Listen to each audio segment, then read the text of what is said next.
కథ పేరు కాలాన్ని జయించిన యోగి. బ్రహ్మంగారి కాలజ్ఞానం ఆధారంగా 400 ఏళ్ల క్రితం దక్షిణ భారతదేశంలో కడప జిల్లాలో ఒక గొప్ప యోగి జన్మించాడు. ఆయన పేరు పోతులూరి వీరబ్రహ్మం గారు.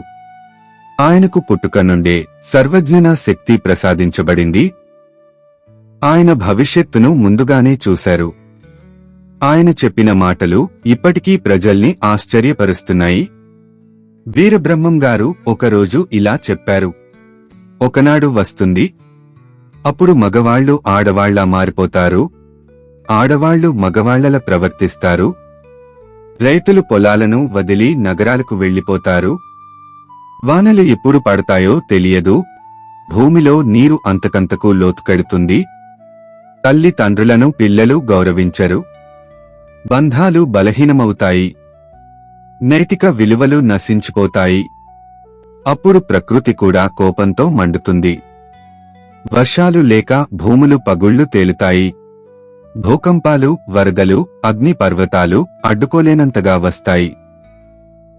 ఈ కల్లోల కాలం తర్వాత ఒక గొప్ప అవతారం అవతరిస్తాడు. ఆయన పేరు ధర్మదేవత, కలి పురుషుడు.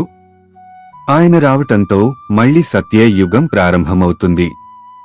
ప్రపంచం ధర్మ మార్గంలో నడుస్తుంది.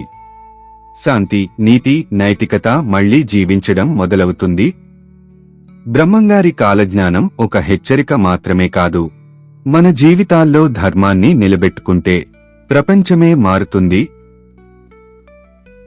తుది పదాలు: సత్యం అనేది శాశ్వతం, అది అంధకారంలో కూడా వెలుగునిస్తుంది. ధర్మం అంటే వెలుగు మార్గం.